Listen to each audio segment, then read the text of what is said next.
নমস্কার, সুন্দরবন ডায়েরির আরো একটি নূতন পর্বে সবাইকে স্বাগত। এখন বিকেলবেলা টাইমে জল আইছে, তো জল নিতে আইছি। এখন জলগুলো ভরবো, তো একা তো পারি না, সঙ্গে একজন নিয়ে আসছি জল নেব। আমি এখন ঘুরে নিই। তো আজকের এখান থেকেই শুরু করলাম। সম্পূর্ণ পর্বটা আপনারা সঙ্গে থাকুন, ভালো লাগবে। যারা নূতন দেখছেন তারা একটু সাবস্ক্রাইব করে দেবেন।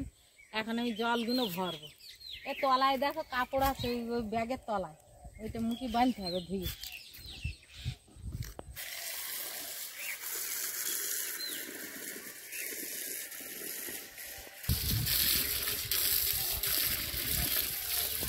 জলটা আমার ছেঁকে নিতে হয়, পাইপে আসে তো ময়লা আসে, এই জন্য একটু ছেঁকে নিতে হয়। কলের পাশে ছোট্ট একটা আম গাছ, আম হয়েছে, আমের গুটি দেখা যাচ্ছে।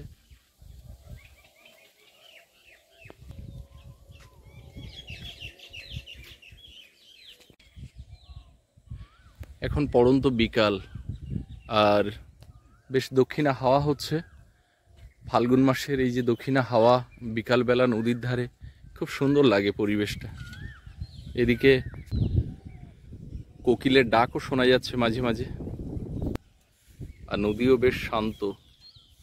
দেখুন নদীর মাঝে কয়েকটা ধারা দেখা যাচ্ছে। এই ধারা দিয়ে কিন্তু বেশ ভালো মাছ চলে, এই ধারা দেখেই দোন ফেলতে হয়।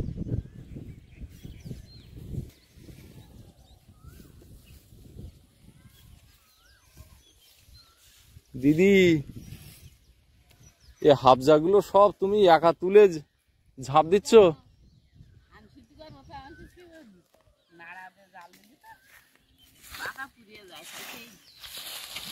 মাও খানিকটা হাফজা তুলেছে ওধারে। জোয়ারে ভেসে আসা ছোট ডালপালা, পাতা, ফল, এগুলো শুকনো হলে খুব ভালো জ্বালানি। আর এদিকে দিদিদের মাছ ধরা নৌকা চরে বাঁধা। মরা কোটাল নদীর চর একদম শুকনো হয়ে গেছে, কিছুটা জুতো পায়ে দিয়ে নামাও যাবে। এখন কেওড়া হয়েছে দেখলাম গাছে। হ্যাঁ, বেশ বড় কেওড়াও দেখলাম, বড় বড় কেওড়াও আছে, আবার ছোট কেওড়াও আছে দেখলাম। হ্যাঁ, ওইসব ছেলেপুলে এসে পেড়ে নিয়ে যায়। হ্যাঁ, কয়েকটা কেওড়া গাছ আছে। এ জাল কি আর তুলে টুলে পাতা হবে না? না, এ একেবারে লাইফ টাইম পাতা। পাটা জাল এক জায়গায় পেতে রাখলে তো শুনেছি মাছ পড়তে চায় না।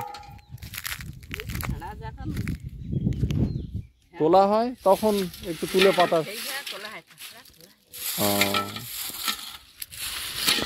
নদী বাঁধের উপরেও ইঁদুরে মাটি তুলেছে, ইঁদুরের খাদ দেখুন।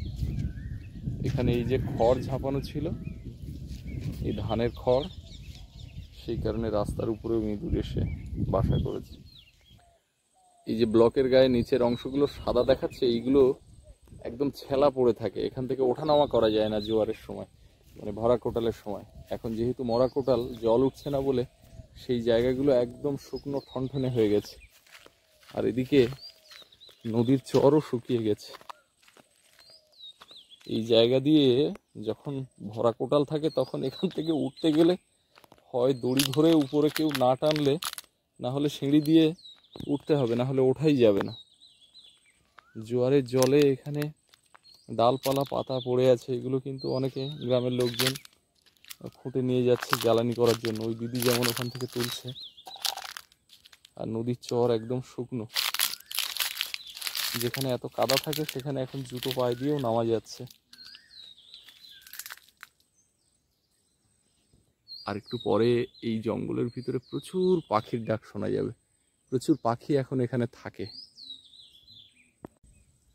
আর এই নদীর চরে এখন খুব ঠান্ডা ঠান্ডা একটা পরিবেশ, আর ফুরফুরে হাওয়া হচ্ছে।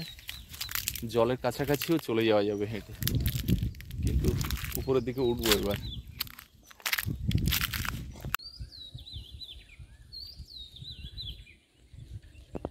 এমন মরানি গায়ে চর বলতে একদম শুকনো, এখন ওর ভিতর দিয়ে হাঁটা যাবে। সুপারির কাঁদি বেরোচ্ছে। এদিকে আমড়া গাছের ফুল দূরে আমড়া টক আমড়ার ফুল।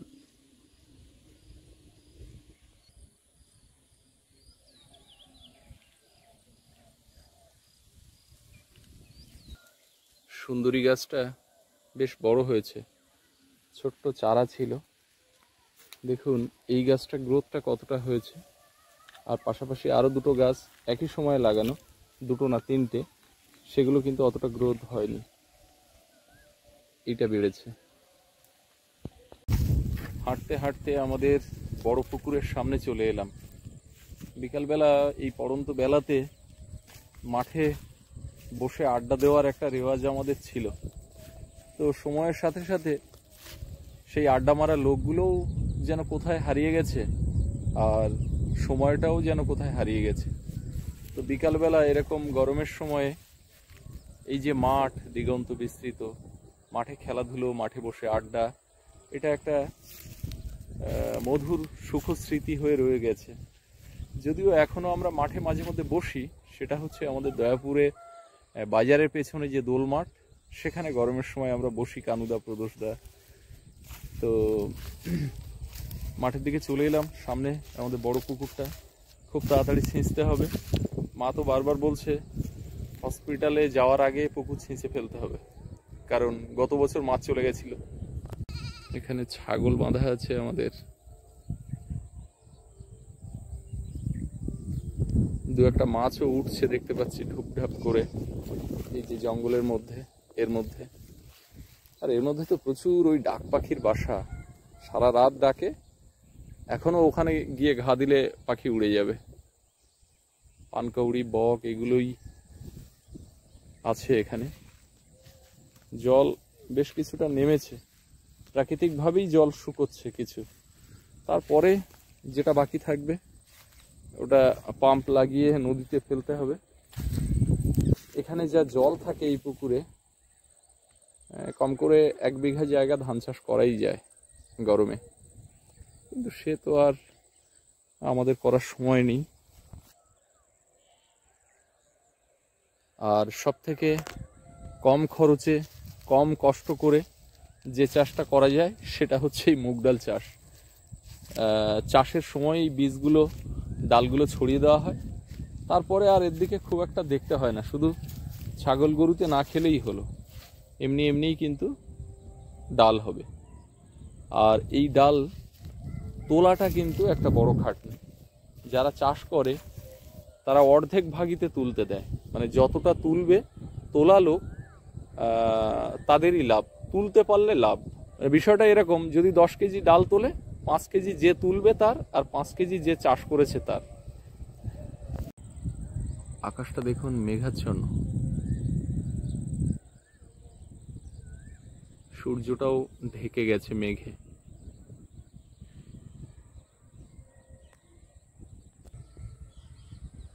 পেছন দিকটা প্লাস্টার করতে হবে, এবছরই করব, ইচ্ছে আছে।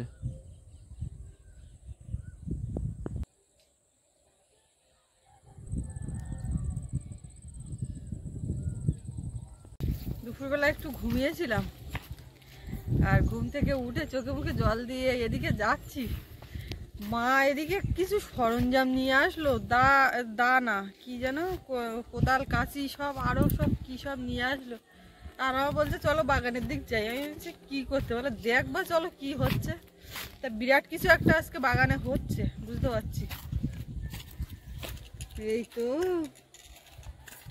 এই কিছু এখানে এখন এই মাছ আমার না করলে কুশি গাছ হতো কেন, কুচি গাছ কালি সকালবেলা সব গোড়া খুঁচে খোল দিয়ে আর ওই বেঁধে দিছি। বর্ষার সময় যে কুশি লাগিয়েছিলে চিচিঙ্গা, সেটা কোন ধারে? ওইখানে মাছা করেছিলাম, এইখানে এই নিচু জায়গাটাতে, ওখানে ভাটি করে করা হয়েছিল। এখনকার এই কুশি টুসি বাঁচানোর ভীষণ একটা টাপ ব্যাপার। জল এই যে পাইপ লাগানো আছে। কটা গাছ হয়েছে? দুটো, তিনটে? এখানে তিনটে আছে, এখানে, হ্যাঁ এখানে দুটো। এই হলে তাই খেয়ে পড়া যাবে। ভর্তি। আমি তোমার কিভাবে হেল্প করতে পারি? দাঁড়িয়ে দাঁড়িয়ে দেখে হেল্প, আবার কোন দেশে হেল্প? কাঁকরোল গাছ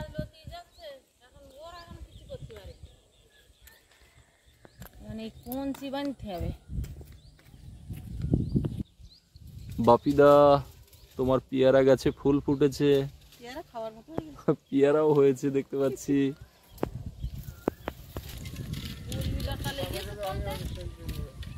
এই সোনা কঞ্চি আগে বাঁধে নেই, দাঁড়াও। এই কলমি লতার ঝাড় এখানে রাখা যাবে না, সঙ্গে সঙ্গে কেটে দিতে হবে। এরা লাগিয়েছে ওই আইনে উনি ঘুরিয়ে আছে। ওই তো মূল আবার গোড়ার থেকে কেটে দিতে হবে। ধরো ধরো। কি করতে চাচ্ছ? বাঁধবো। জাল দেবা না? না এখন কি জাল দেবো? জাল দেবো তো বসে না। যেমন কঞ্চি কলা এখন কুঞ্চিতেই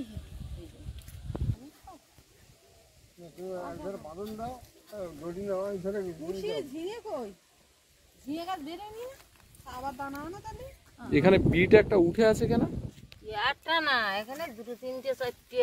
কখন তোলায়? ওই না ওর গোড়া পরিষ্কার করেছে না।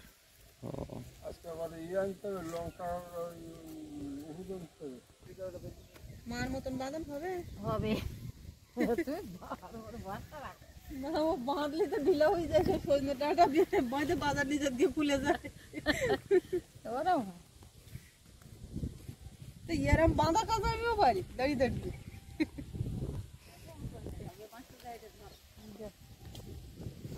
কাজের ধারে দাঁড়িয়ে থাকা যাবে না। আবার বাগানে ঢুকলে আবার বলবো এটা দেখি না দাওয়ালি বলবো না। জালি কিন্তু ভালোই আসছে। এইবার যা কুমড়ো হচ্ছে, মা খাটের তলায় জায়গা দিতে পারবে না। কুমড়ো হচ্ছে, ঘটনা হচ্ছে কি বাওড়া ফুল ফুটতেন না একটাও। তা এখন কি হবে জানি না, তবে কুমড়ো যেটা হচ্ছে সেটা দাঁড়িয়ে যাচ্ছে। বাওড়া ফুল ফুললে সুবিধে কি? দেখি আর পড়া মিলন না হলে হয়। অনেক রকম আছে। এখন ধরে দেবো। আস্তে আস্তে। ওইটাই দিতে হবে। কঞ্চিগুলো সব ওই মাঠে ওই পুকুর পাড়ে ছিল, আগের দিন নিয়ে এসেছিলাম মা আর আমি দুজনে। এখন এই কাজে লাগানোর জন্যই নিয়ে আসা, তো একটু দেরি করেই লাগানো হলো। আর আনতে হবে না, এতে হয়ে যাবে মা। আর আনে দেবো কোনে। এর কাঠামোটা প্রথমে গুলো হ্যাঁ আসতে হবে, ওইখানে তার আছে বলে। মা যে ওইটা দিচ্ছে ওইটার কি বলে বলো তো? ওটা আছলা বাঁশ। আসলা বাঁশ না, ওটা হচ্ছে পালা। পালা পালা মানে পালিয়ে যা। না, পুকুরে টুকুরে দেওয়া হয় না, পালা দেওয়া। আচ্ছা আচ্ছা। মাছ ওর মধ্যে সেফ থাকবে, ওটাকে তুললে পরে মাছ ধরা যাবে। আবার সেফটি থাকবে যাতে কেউ না ধরতে পারে। বোঝা গেছে। পালা আসলা বাঁশ, ওটা তো তুমি যা না বললে। পালা মানে ওখানে পালিয়ে বাঁচবে হ্যাঁ, আবার মাছেরা। কেউ না নিতে পারে। আচ্ছা, সুন্দর ব্যাখ্যা। সর্বশেষ দেওয়া ধনিয়া পাতা, বীজ ফেলা হয়েছিল সব শেষে। এই ধনিয়া পাতাগুলো হয়েছে, কিন্তু এত ছোট অবস্থাতেও ফুল এসে গেছে।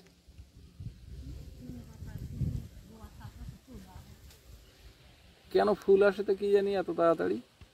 এই সূর্যমুখী গাছগুলো ফুল কি খুব তাড়াতাড়ি হবে মনে হচ্ছে না? আর একটুখানি ওইরকম গাছ আর একটু বড়। হ্যাঁ। আজকে এখন একটা পরীক্ষা নিরীক্ষা চলবে, কতটা কি হলো। কি বলেন তো? রাঙা আলু মার বলছে একটু তুলতে। হ্যাঁ, একটা বড় ফুল ফুটে না, জালি ফুটতে তো জালি সব ফুলে যাবে। ওই ওই কুমড়ো বিশেষজ্ঞ ব্যাপারটা তুমি বোঝো। আজকে দেখেছো গাছে ওই কি বলে বরবটি তোলা হয়নি, পেকে যাচ্ছে। কাঁকরোলে মাচা করতে হবে। এখন কাঁকরোলের দিকে যাওয়ার সময় পাইনি, শুধু তিন পক্ষ হয়ে গেছে। তুমি রাঙা আলু দেখো, দেখছি। তিন পক্ষ হওয়ার পরে আর কত দেরি করতে পারে মানুষ? হ্যাঁ একদম দেরি করা যায় না। এতে বেগুন গাছ, রাঙা আলু, গাঁদা ফুল সব বীজ পড়ে ফুল হয়েছে, পুরো জঙ্গল বেঁধে গেছে এখানে। বেগুন গাছগুলো বড় বড়, বেশ চেহারা ভালো, কিন্তু নানা গাছে একে চেপে দিচ্ছে। আর রাঙা আলু গাছ তো আছে, সঙ্গে আবার কিছু আগাছাও হয়েছে। দেখো গাঁদা ফুলগুলো আবার এই যে বীজ পড়ে যে গাছগুলো হয়েছে তাতে আবার কুঁড়ি এসছে। ওই ফুলগুলো কিসের বলো তো? কোনগুলো? ওগুলো মূলা, সাদা সাদা মূলার ফুল। আর ডবল টগর সেও এক পাশে হয়ে উঠেছে।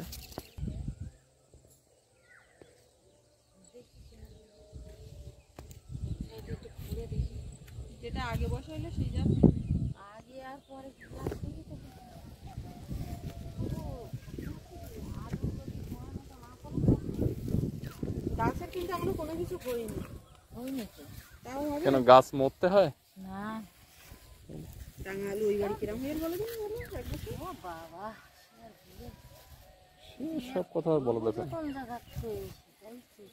গোড়া পাওয়া যাচ্ছে না, পাওয়া যায় না। গাছ তোলো, তুলে উঁচু করো। কাটলি হবে না তো। এই না, না। সুবিধা এখন তো কাশি দেওয়া দেখি। গাছ তুলতে থাকো না। মানে কোথায় রাখি দেখো।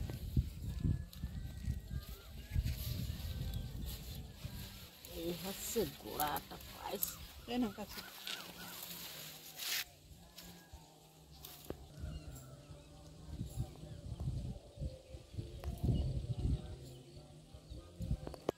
এর ভিতরে আগাছাও হয়েছে প্রচুর। এই যে ঘাস, তোমরা ওগুলো কি বলো? শান্তির শাক। তাই না? এই সবে শিকড় আর পেতে। পক্ষ লাগবে, তুমি বাদ দাও। হ্যাঁ হ্যাঁ। আলু বয়ে যাচ্ছে না, না না হয়নি এখনো, বাদ দাও। তো থাক। এখনো বুঝেছে হয়তো। বসছে, তুমি তো তুলতে গেলে না না, গোড়াটা পুরো তুলতে হবে। গাছ কেটে যাবে এখন। দরকার নেই, ছেড়ে দাও। তো সামনে আলু যে এক্ষুনি খেতে হবে, ব্যাপারটা এরকম না। এখনো সেচ দাও। ওই পুকুরে পুকুরে জল আছে কমে প্রচুর, গেছে। বড় মা, ওই পুকুরের বেগুনটা জল। তুলে দিন আমার। এই সত্যি অনেকদিন তোমরা বেগুনের দিকে গুরুত্ব দাও না। আমাদের বেগুনতলা নিয়ে অনেক অবজেকশন, ওই জন্য বেগুনতলা বন্ধ রেখেছি। অ্যাকচুয়ালি সেটা না, ব্যাপার হচ্ছে আগের দিন মা তুলে এসে ফাঁকে। বেশি তুলো না, আবার সামনে লাগবে। না, এইগুলো না তুলে নিলে নষ্ট হয়ে যাবে, বড় হয়ে যাবে। এই যে বড় বড় বেগুন হলো, আপনারা দেখলেন কালো কালো, তখন মনে হচ্ছে ওই কি দু হবে। চারটে হয়ে কিন্তু এ গাছ পুরো হয়ে গেছে। এ গাছে আর ফলও হবে না। হয় গত একটা বছরের বেগুন গাছগুলোই হচ্ছে সেরা ছিল। ওরে গত বছর বলো না, ওরে তার আগের বছর বলো। হ্যাঁ, কেন আজকের গোর কথা, 2-3 ও বছর সে হচ্ছে বহু সাল আগের কথা। 2 বছর প্লাস হয়ে গেছে, এখনো ননস্টপ ইয়ে ফুল আর বেগুন হবেও দিয়ে যাচ্ছে। না। ওগুলো ঝুরি বেগুন, ঝুরি বেগুনই ভালো। আমাদের বাড়িতে সব থেকে বেশি গাছ যদি থাকে বেগুন গাছ। আর এর মধ্যে এখনই মা জিজ্ঞেস করা হচ্ছে সে বাংলাদেশের চারাগুলো কোন দিকে হচ্ছে, মানে গুলিয়ে ফেলেছে। বলো ও কোনগুলো বলো। ওই সব তো একরকম বেগুন তাই গুলিয়ে ফেলেছে। এই দেখ, এই গাছে সাদা বেগুন হয়েছে এই গোড়ায়। ওই বোধ হয় দেখো হাতে হাতে হাতে। এই দেখো, এও এক বেগুন সাদা খারাপ না, বেগুন তো হবে। এরকম বেগুন হয় না। এই দেখো। মাটির গায়ে লেগেছে, ও কি পোকা লেগে গেল নাকি? জানি না। মাটির গায়ে লেগে যাচ্ছে। এই বেগুনগুলোই তো ওই চারা তুলে রুয়েলাম, এই নাই। তো ওটা তো সাদা না, এটা সাদা। আরে, আছে সেই হয়তো। মেয়ে। না, মা সে গুলি ফেলেন না। আপনারা এই অনেকে সারা- জানতে চান যে সেই গাছগুলোর কি হলো, মা গুলি ফেলেছে। ড্রাগন গাছে কি জল দিতে হবে নাকি? শুকিয়ে যাচ্ছে বুঝলি মা? একটা একটু করে জল দিতে হবে, গাছগুলোকে বাঁচিয়ে নিয়ে তারপরে। এই বেগুনটা কি বেগুন এটা? ওই বেগুনটা দেখেছো তুমি? এটা একটা খানিকটা ভেন্ডি স্টাইলে বেরোচ্ছে হ্যাঁ, যেন। আমার হঠাৎ নজর গেল। রাত্রি মা এই বেগুন ভাতে টাতে খেতে হবে। অনেকদিন বেগুন খাওয়া হচ্ছে না। যাই বল খাচ্ছি না, বেগুন এখন ওই গাছের গোড়াতে শুয়ে আছে। ওরা শুয়ে থাক, আর কত নেব। বেগুন সামনে লাগবে। গেস্ট আছে। নতুন গাছে হাতটা ফেলতে হবে। আচ্ছা দে, হাঁটা জোরে, আমি পাতা টাতা তুলবো। সাইড দেওয়া আছে, আগে বেরিয়ে যাও। আমার জোরে হাঁটতে বললে একদম হবে না। ঘাটে একটা তেলাপিয়া মাছ ভাসছিল, তা কিলোখানি ওজনের। দেখাও, ওইটা কোনোদিন কিলোখানি হয়? ওখানে তলায় ছোট জীবনে হয় না।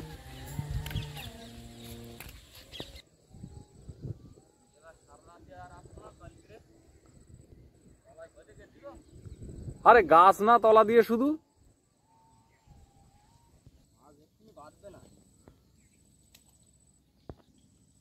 হ্যাঁ, একটু রাত্রের জোয়ারে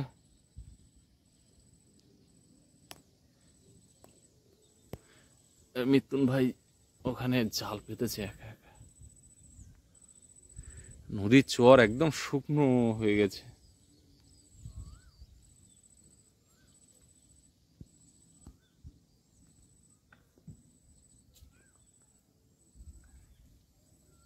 এই জায়গাটা একটু ধস মতো ছিল, সেই জায়গাটাতে এই বস্তা দিয়ে আর এই দেখুন এই জাল দিয়ে দিয়ে দেওয়া হয়েছে। এতেও কিছুটা কাজ হয়। আর এই ধরনের বস্তা জাল দিয়ে বেঁধে এই কুলে দেওয়া হয়েছে। আর বর্ষার আগে আগে আশা করা যায় খাঁচা পড়বে, বাঁশের খাঁচা ইট দিয়ে মাঝখানে ওই জিআই তার দিয়ে জাল করে ইট আর বাঁশের খাঁচা এগুলো এখানে পড়বে। কই কত বড়, ওই দেখুন দাঁতনে মাছ বেঁধেছে, হে তো বড় আছে। হ্যাঁ ভালো হয়েছে, যাক অন্তত জাল ঠিক করতে এসে একটা দা না এরকম বাঁধলে ভাল লাগে।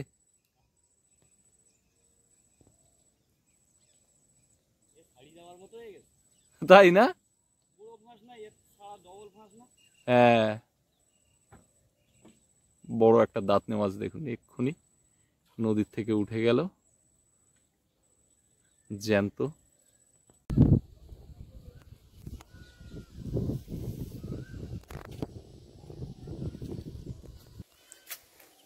উনুন ধরবার জন্য আর কটা পাতা খুঁজে তুলছে,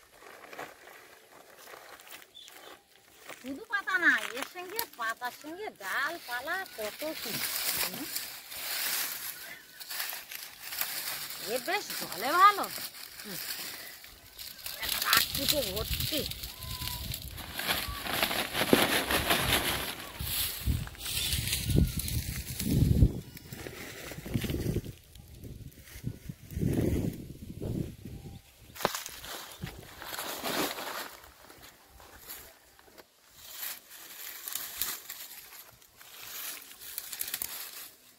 পাতা খুঁড়তে গেলে তো কাঠের জ্বালায় কাঠ কুটো ভর্তি, এক মুঠো পার ফেলে দে আর ধরিয়ে দিলি, বড় কাঠ ঢুকিয়ে দিলি ঘুরে যায়। ও বাড়ি গাছতলায় কত পাতা, সব লোকে নিয়ে যা, আর লোকের দিস বলতে ওরা নিয়ে যা গাছতলাটা পরিষ্কার করছে, সেটা আনবে অত ধুচ্ছে তাও সমস্যা।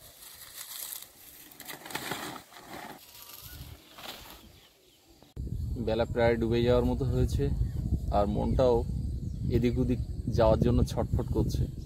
বিনাপানি যাব, দয়াপুর বাজারে যাব। তো আজকে পর্বটা এখানে শেষ করি। সকলে ভালো থাকুন, সুস্থ থাকুন, আবার দেখা হবে আগামীকাল। আর এতক্ষণ সাথে থাকার জন্য সকলকে অনেক অনেক ধন্যবাদ।